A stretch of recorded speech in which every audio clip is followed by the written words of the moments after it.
Mwiriwe neza, reka mbasuhuze kandi mbifurize kugira umugoroba mwiza w'isabato kuri mwe mwese muyemera kandi mukayiruhuka, kandi nizere ko n'abandi namwe mwese mwagize weekend nziza. Tugarutse mu makuru yacu. Mayimingi yamaze gufatwa kandi abarwanyi bagera kuri 40 b'inyeshyamba za M23 bitanze mu maboko y'ingabo za guverinoma ndetse na Wazalendo.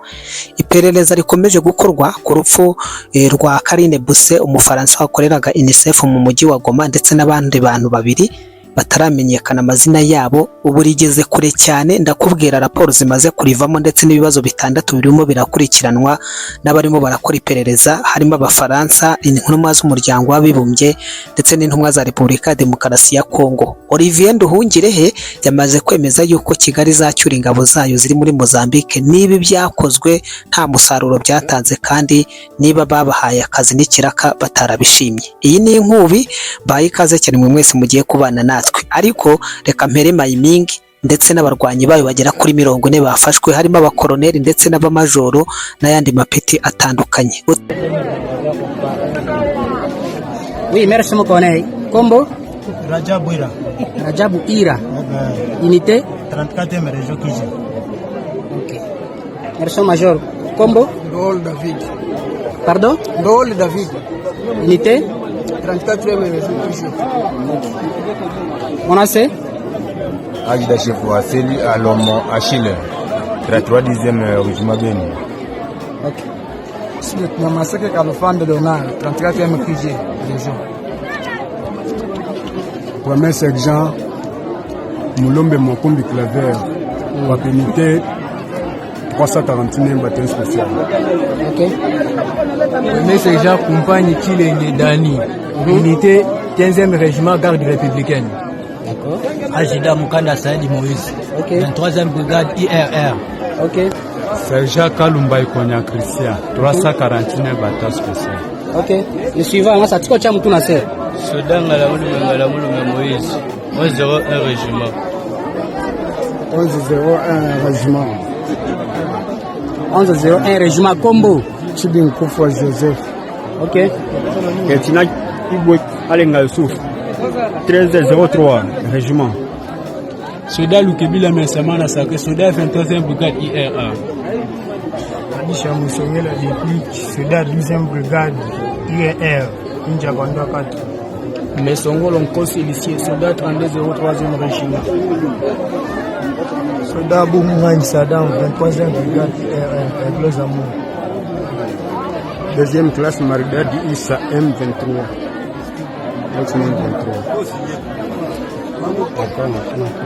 Levolukeni One, Soda 1101 régiment. Amanenya Ogan Joseph. Ngala Mungongo. 14e brigade M23.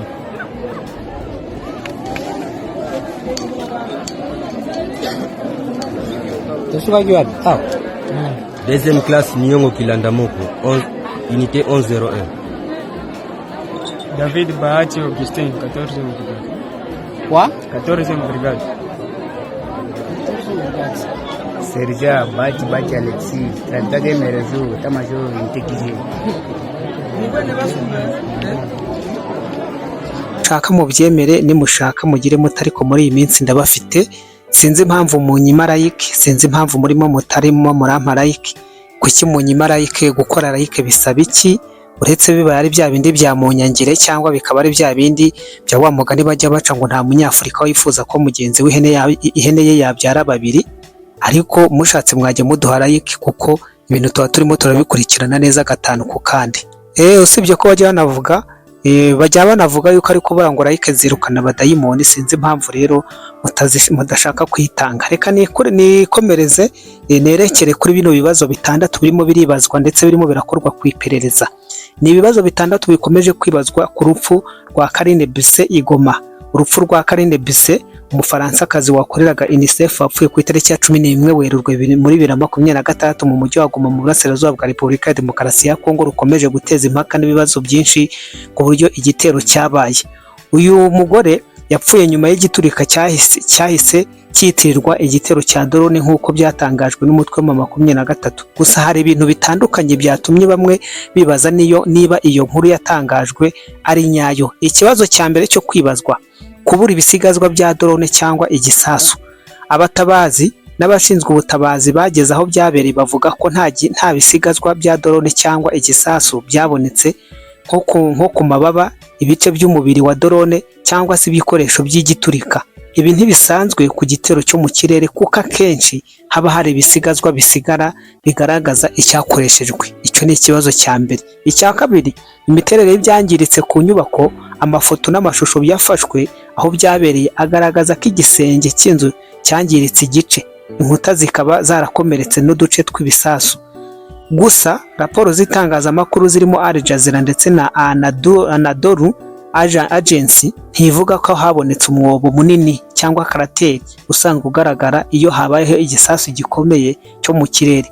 Ibi byatumye bamwe batekereza ko bishobora kuba byatewe n'igisasu cyaturikiye hasi cyangwa ku butaka. Icya gatatu ni ukutamenyekana kw'abandi bantu babiri bapfuye. Amakuru aturuka mu bitangazamakuru mpuzamahanga birimo BBC, Associated Press, The Washington Post avuga ko abantu 3 bapfuye, Karine Buse n'abandi 2. Ariko kugeza ubu amazina y'abo bantu 2 ntaramenyekana ku mugaragaro kandi nta mashusho cyangwa ibindi bimenyetso byinshi byabo byigeze bitangazwa. Hari n'abaturage bavuga ko babonye umurambo umwe gusa aho byabereye.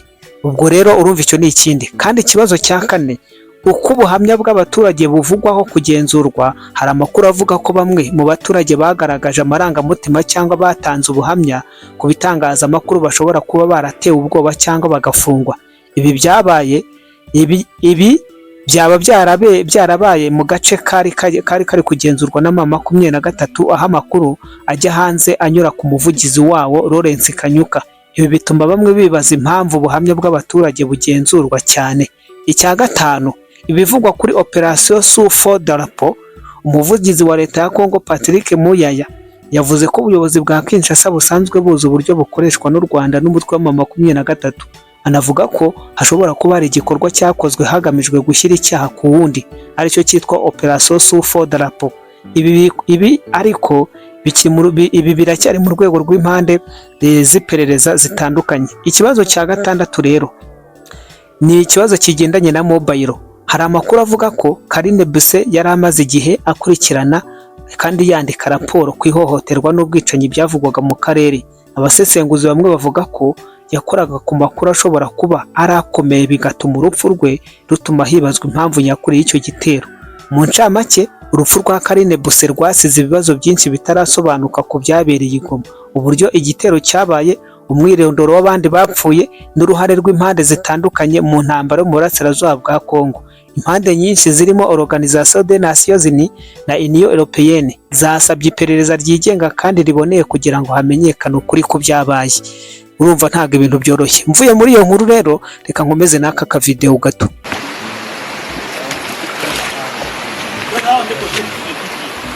Awa ndesuka.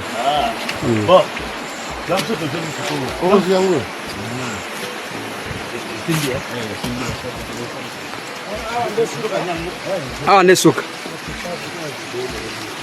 Oyo tetro Ajax. Aiko tala Cobra 7. Na position ya suka. D'accord. Courage.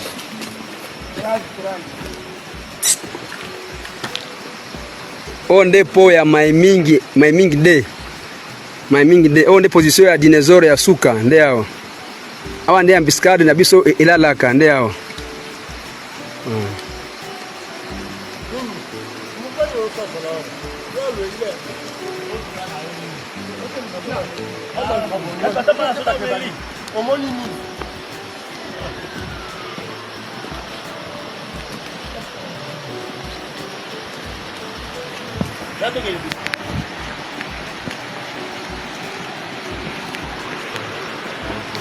Tala zua cheka pena kati.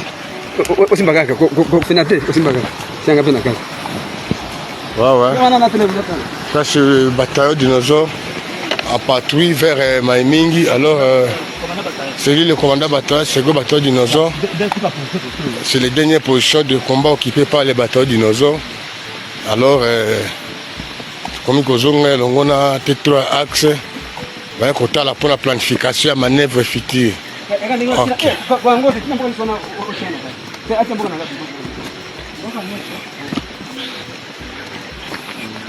Alors Amai. Na automatique.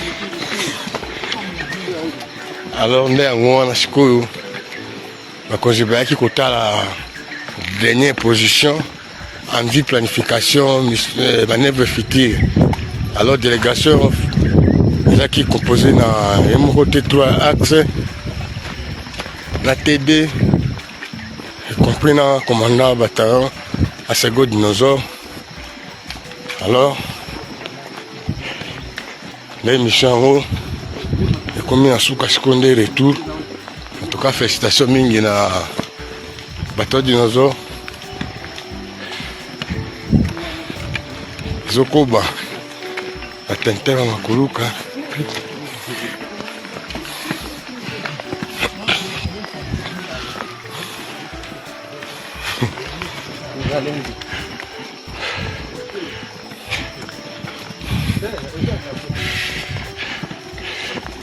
Asiko Mboka, localité mining, défense ferme.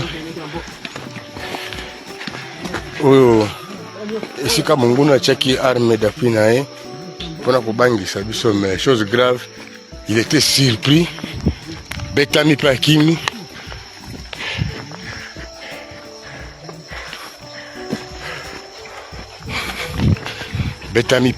nae. Alors le terme wana faut bato bayebaka mpe bazongisa conscience bitumba eza routine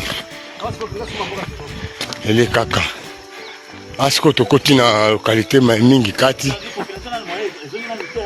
maison abandonnée, population akimi, centre cité sans population. Alors il faut conscience ezonga koza kende kopesa pe continuer ce message wana ke commandant suprême kutu alobi ye alasima na biso ne jamais céder. Ye déjà sasali oyo ya ye tikali ya biso basoda sikoyo ezosala ya biso pa étape ya makasi nyonso tosi tolekaki déjà. Ah ouais.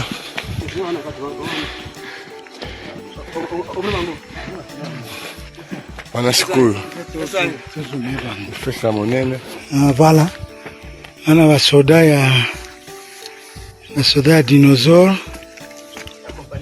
Bazouta compagnie 4e compagnie Simba. Bango kuna bango. Muzomona bazokita wana boti na sommet bazoya kozwa ration. Bango bazoya.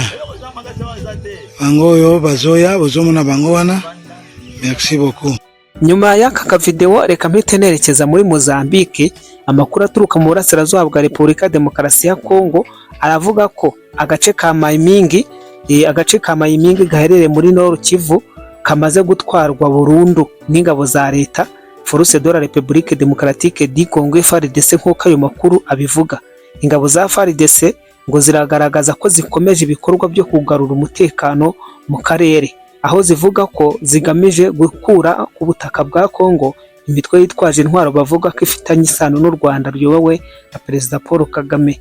Amakuru kandi avuga ko abarwanyi barenga 40 bivuga ko bahoze ari abasirikare ba FARDC ndetse n'abama 23 bamwe bafashe icyemezo cyo gushyira intwaro hasi bakishyira mu maboko y'ingabo za guverinoma. Ibi byabaye mu gihe uburasirazuba bwa Kongo bukomeje kuba indiri y'imirwano hagati y'ingabo za leta n'umutwe wa 23 n'indi yishamikiyeho. Mvuye kuri iyo nkuru ndahita nerekeza i Kigali, aho u Rwanda rushobora gukura ingabo zarwo muri Mozambique, ndetse ibi byatangajwe n'umugabo witwa Olivier Nduhungirehe. Avuga ko u Rwanda rwamaze gutanga amafaranga menshi cyane ndetse n'abasirikare barwo bamwe bakabasha kuhasiga ubuzima mu rwego rwo kugarura umutekano muri aka gace.